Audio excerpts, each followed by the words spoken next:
Hello students.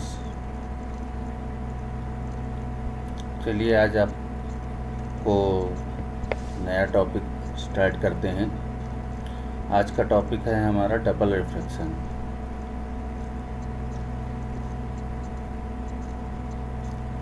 Double refraction means होता है द्वि अपवर्तन।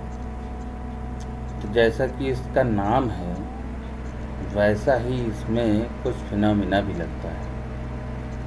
तो एक्चुअली होता क्या है, जब किसी यूनिएक्सियल डबली रिफ्रैक्टिंग क्रिस्टल से एक अनपोलराइज्ड लाइट यानी कि अध्रुवित प्रकाश को हम पास कराते हैं तो यह क्रिस्टल उस लाइट को दो पार्ट में ब्रेक कर देता है।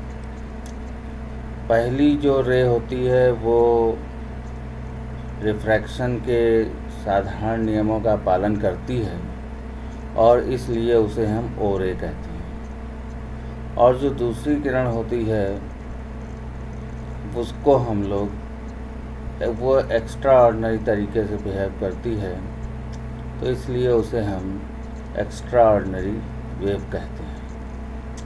ठीक है, तो देखते हैं कि हमने हमारे टॉपिक में क्या लिखा है।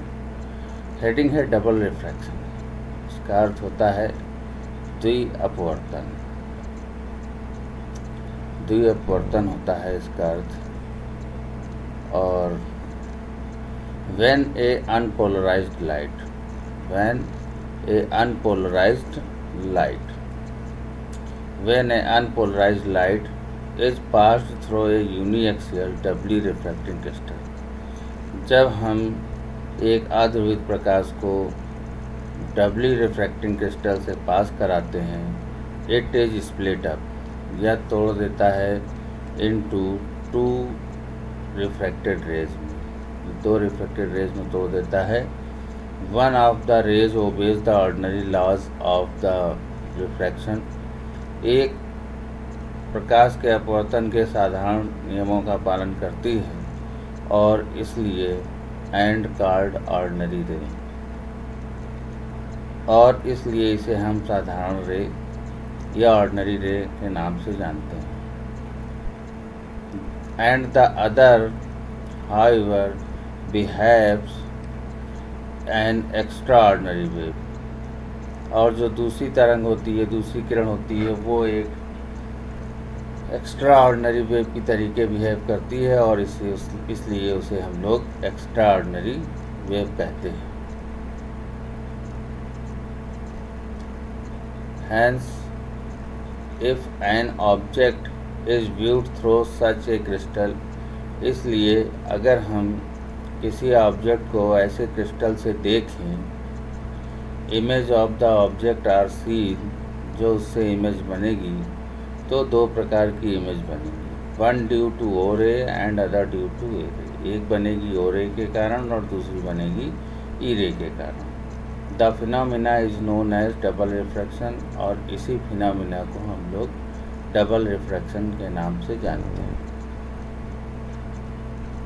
There are two types of uniaxial crystal, दो प्रकार के यूनिएक्सियल क्रिस्टल होते हैं। दो प्रकार के यूनिएक्सियल क्रिस्टल होते हैं।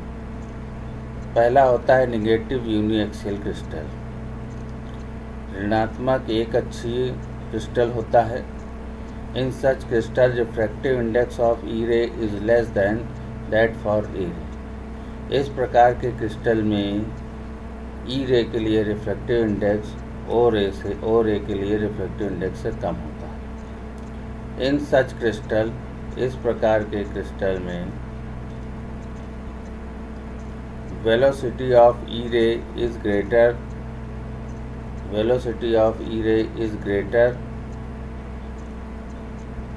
इन the direction perpendicular to optic axis.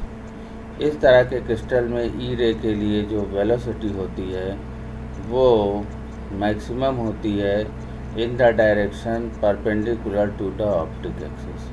Optic axis के परपेंडिकुलर ई रे के लिए जो वेलोसिटी होती है वो बहुत मैक्सिमम होती है।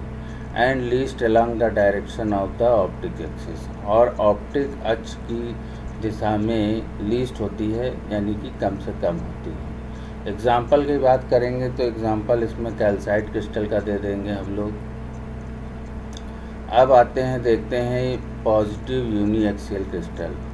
पॉजिटिव यूनिएक्सियल क्रिस्टल में देखिए क्या होता है। इन सच क्रिस्टल, इस प्रकार के क्रिस्टल में mu E is greater than mu O, तो यानी कि रिफ्रैक्टिव इंडेक्स ई रे के लिए, ओ रे के लिए रिफ्रैक्टिव इंडेक्स से ज़्यादा होता है, और वेलोसिटी ऑफ ई रे is least, velocity E ray के लिए मिनिमम होती है in the direction perpendicular to optic axis, यानी कि ऑप्टिक एक्सिस के परपेंडिकुलर डायरेक्शन में ई रे की वेलोसिटी सबसे कम होती है, and greatest along the direction of optic axis, और ऑप्टिकल एक्सिस की डायरेक्शन में मैक्सिमम होती है। तो ये आप लोगों को पता होना चाहिए कि डबल रिफ्रैक्शन क्या होता है। अब चलिए हम लोग बात करते हैं, अब देखिए बात करते हैं हम लोग नेक्स्ट क्वेश्चन की। मोस्ट इम्पॉर्टेंट क्वेश्चन आता है निकोल प्रिज्म का। निकोल प्रिज्म का क्वेश्चन बहुत आता है पेपर में, और ये बहुत ही पूछा जाता है। तो इसको हम लोग देखिए, निकोल प्रिज्म हमारा बना हुआ है डायग्राम में, इसको हम लोग समझेंगे कि कैसे बनाते हैं। तो देखिए मैं आपको बनाना बता दे रहा हूँ, किस प्रकार से इसको बनाते हैं वो देख लीजिए आप लोग। देखिए हमारे पास इस तरीके से एक क्रिस्टल होता है,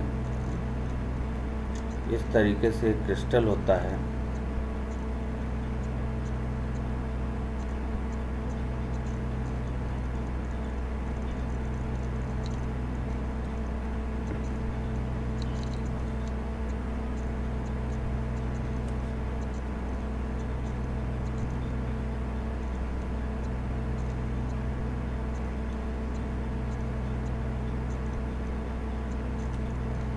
देखिए इस प्रकार से हमारे पास एक ही क्रिस्टल होता है, और इसको हम दोनों साइड से ग्राइंड कर देते हैं। ग्राइंड कर देने का मतलब है इधर से हम इसको ग्राइंड कर देंगे,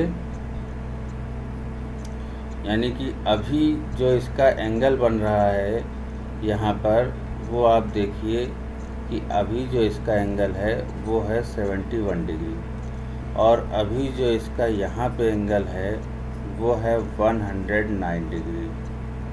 ठीक है ना, अभी जो एंगल है वो है इसका 69 डिग्री, और इसका जो एंगल है वो है 100,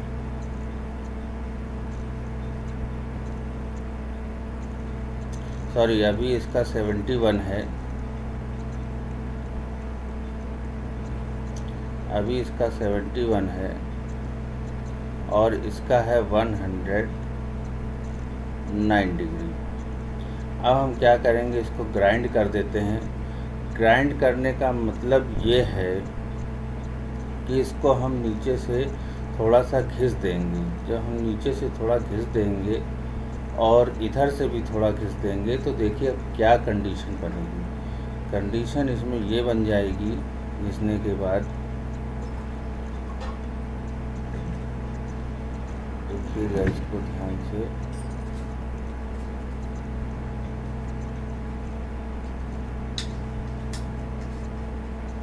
ये देखिए इस तरीके से हमने इसको यहाँ पे ग्राइंड कर दिया है, और इस तरीके से हम इधर भी इसको ग्राइंड करेंगे,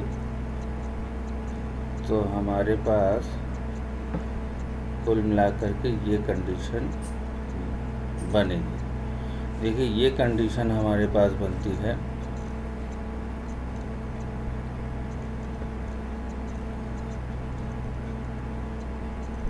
ये देखिए ये इस तरीके से डायग्राम हमारा बन रहा है। अब हमने इसको क्या किया है कि अपने जो हम डायग्राम बना रहे हैं उसको हमने थोड़ा ग्राइंड कर दिया है। अब ग्राइंड करने के बाद हुआ क्या है कि ये वाला जो एंगल है हमारा, अब वो हो गया है 69। कितना हो गया है? 69 हो गया है। ठीक है, और ये वाला जो एंगल है, अब ये वाला एंगल थोड़ा सा बढ़ गया होगा, ठीक है, कितना बढ़ जाएगा ये हम देख लेते हैं।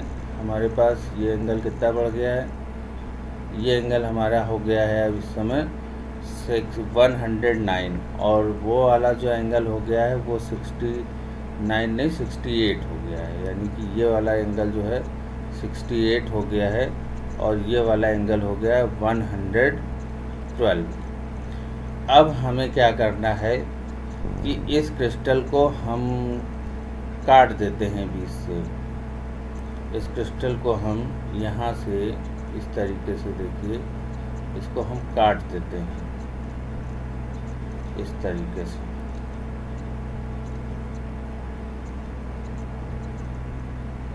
इस तरीके से काट देते हैं इसको हम लोग, और अब जो हमारे पास बनेगा स्ट्रक्चर वो कुछ इस तरीके से बनेगा। काटने के बाद में इसको हम लोग कायदे से ग्राइंड कर लेते हैं, और इसके बीच में एक कनाडा बाल्सम मटेरियल आता है। कनाडा बाल्सम के मटेरियल को बीच में हम लोग पेस्ट करते हैं, लगाते हैं, और फिर उसको पेस्ट कर देते हैं, चिपका देते हैं। तो इस प्रकार से जो हमारी डिवाइस बनती है उसे हम लोग निकॉल प्रिज्म के नाम से जानते हैं, ठीक है ना। तो अब आप लोग देख रहे होंगे निकॉल प्रिज्म, ये निकॉल प्रिज्म का डायग्राम है, देखिए बिल्कुल वैसा ही बन गया है हमारे पास। अब इसमें हम लोग एक ऑप्टिक एक्सिस को बना लेते हैं, इस प्रकार से इसमें ऑप्टिक एक्सिस को दिखा दीजिए। ये इसमें इस तरीके से हमने एक ऑप्टिक एक्सिस बना लिया है। अब ये हमारा निकॉल प्रिज्म तैयार हो गया है। अब इसका नामकरण करना बाकी है, तो नामकरण हम लोग कर लेंगे। देखिए इसमें क्या क्या नाम रखा गया है, ABCD, और जब B को हम घिस देते हैं तो वो B डैश पे पहुंच जाता है, और जब D को घिस देते हैं तो वो T डैश पे पहुंच जाता है, ठीक है ना। तो इस तरीके से हमारा ये सिस्टम बन जाता है। अब देखिए इसमें होता क्या है कि जब हम किसी रे को इसमें पास कराते हैं, जब हम इसमें किसी रे को पास कराते हैं तो देखिए कुछ इस तरीके से कंडीशन बनती है। ये तो ये क्या करता है क्रिस्टल, जब हम पास कराते हैं रे को, तो जैसे ही रे में क्रिस्टल में ये रे प्रवेश करती है तो होता क्या है कि ये क्रिस्टल रे को दो पार्ट में तोड़ देता है, दो पार्ट में तोड़ देता है, एक ओ रे और एक ई रे। तो जो ई रे है वो तो निकल जाती है बिल्कुल आसानी से, इसको ई रे बोलते हैं हम लोग, और जो ओ रे होती है यानी कि ऑर्डिनरी किरण जो होती है वो यहाँ से रिफ्लेक्ट कर जाती है। क्यों रिफ्लेक्ट कर जाती है अभी हम लोग थ्योरी में देखते हैं। रिफ्लेक्ट कर जाती है यहाँ से, ये होती है ओ रे, ठीक है ना, ओ रे और ई रे। तो ये रिफ्लेक्ट कर जाती है, देखिए रिफ्लेक्ट कर जाती है यहाँ से। तो ओ रे को हमने अलग दिखाया और ई रे को हमने इस तरीके से अलग दिखाया। अब देखिए जो ओ रे बना लिया, ई रे बना लिया, डायग्राम आपको बनाना आ गया। अब चलते हैं अपने उसी डायग्राम में एक्सप्लेनेशन की तरफ चलते हैं। डायग्राम कैसे बनता है ये मैंने आप लोगों को बता दिया है। अब आप लोगों को डायग्राम में किसी भी प्रकार की कोई भी दिक्कत नहीं होगी। चलिए हम लोग स्टार्ट करते हैं। देखिए हमारे पास डायग्राम बना हुआ है निकॉल प्रिज्म का, और निकॉल प्रिज्म का डायग्राम किस प्रकार से बनाते हैं ये हम लोग अभी डिस्कस कर चुके हैं। तो अब चलिए इसकी थ्योरी पे ध्यान देते हैं हम लोग, किस प्रकार से हम लोगों ने इसको करना है। तो देखिए it is an optical device, ये एक ऑप्टिकल डिवाइस है। It is an optical device, it is an optical device, यह एक ऑप्टिकल डिवाइस है made from a calcite crystal. जो कि कैल्साइट क्रिस्टल से बनी हुई है। फॉर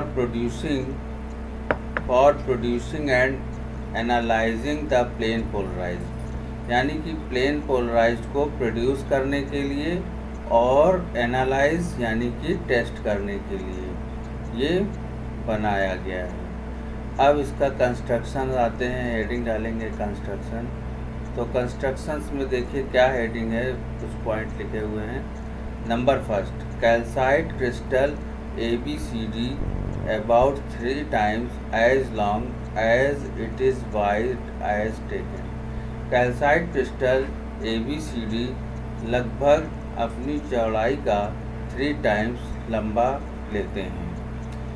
सेकेंड पॉइंट है, its end faces are grounded, इसके एंड फेस को हम ग्राउंड कर देते हैं। सच दैट, इस प्रकार से the angle of principal section becomes 68 degree. जो प्रिंसिपल सेक्शन है उसका जो एंगल है वो 68 डिग्री हो जाए और 112 डिग्री हो जाए इंस्टीड ऑफ 71 एंड 109, यानी कि 71 और 109 की जगह जो एंगल है वो हो जाए 68 और 112। फिर क्या है, the crystal is then cut apart from the plane D perpendicular to the both principal section and the end faces B-C and D' है। फिर हम क्या करते हैं, क्रिस्टल को हम दो पार्ट में इसको क्या करते हैं, काट लेते हैं, ठीक है ना, B-C और D' में इसको हम काट लेते हैं। फिर निकाल prism constructed by taking a long rhombical of calcite so that its length AE is 3 times its width AD। इसकी जो लेंथ है वो 3 टाइम्स होती है, ठीक है। तो ये सारे पॉइंट्स हो गए हैं, ऊपर मैं आपको बता चुका हूँ। फिर इसके बाद आता है the Canada balsam is a, crystal को काटने के बाद into 2 halves along the diagonal A-G' and the 2 halves are cemented together by a thin layer। फिर क्या करते हैं, हम थिन लेयर्स जो हैं उसको हम सीमेंट कर देते हैं, यानी कि हम जोड़ देते हैं। हमारे पास एक मटेरियल होता है जिसको कनाडा बाल्सम के नाम से जानते हैं। Canada balsam is A transparent substance, Canada balsam एक ट्रांसपेरेंट सब्सटेंस होता है whose refractive index lies between the indices of ordinary and extraordinary ray of calcite। Canada balsam एक ट्रांसपेरेंट पदार्थ होता है जिसका अपवर्तनांक O रे और E रे के बीच में लाई करता है, इंडिसेस के बीच में लाई करता है। अब इसकी वर्किंग को देख लेते हैं। वर्किंग कहती है हमारी, the unpolarised light SM ray incident on the surface.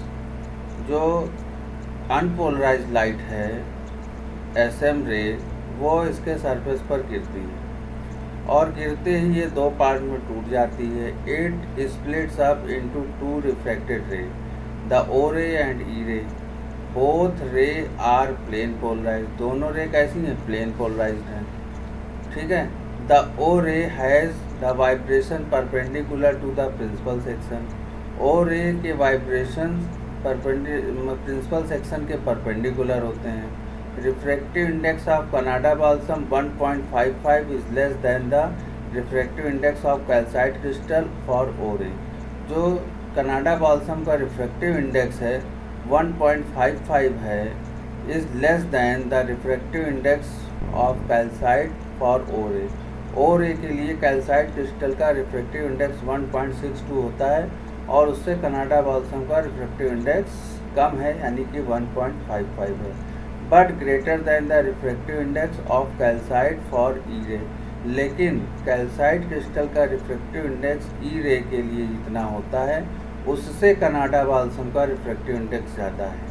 E ray के लिए कनाडा बाल्सम का रिफ्रैक्टिव इंडेक्स 1.486 होता है। ठीक है, अब देखिए therefore when the ordinary ray reaches at the layer of Canada balsam, जैसे ही साधारण प्रकाश की किरण कनाडा बाल्सम की लेयर तक पहुंचती है, it passing through optically denser to rare medium, ये डेंसर मीडियम से रेयर मीडियम की ओर जाती है। तो जब ऐसा होता है हैंस द ओ रे टोटली रिफ्लेक्टेड, जब ऐसा होता है तो TIR यानी कि टोटल इंटरनल रिफ्लेक्शन की फिनोमिना लगता है। Hence the O ray is totally reflected at calcite balsam surface, calcite और कनाडा बाल्सम के सरफेस से टोटल इंटरनल रिफ्लेक्शन हो जाता and it observed by the tube, और इसे हम लोग ऑब्टेन कर लेते हैं कंटेनिंग द क्रिस्टल।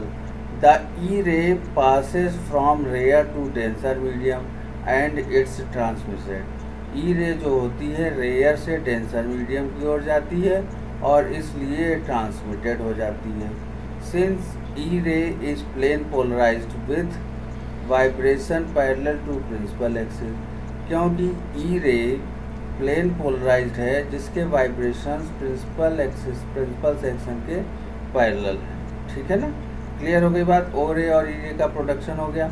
अब इसका लिमिटेशन लिख देंगे कि इसकी लिमिटेशंस क्या होती है निकोल प्रिज्म की।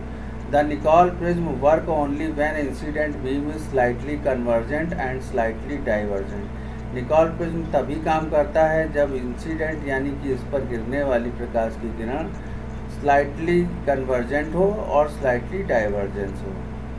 अब निकोल प्रिज्म का यूज की बात करेंगे तो निकोल प्रिज्म का यूज है, the Nicol prism can be used both as polariser and as analyser, Nicol prism को हम दोनों की तरह यूज कर सकते हैं, एक पोलराइजर की तरह और एनालाइजर की तरह। ठीक है, detection of plane circularly and elliptically polarised light, जिससे कि हम लोग प्लेन सर्कुलर और इलिप्टिकल पोलराइज का प्रोडक्शन और एनालाइजेशन कर सकते हैं।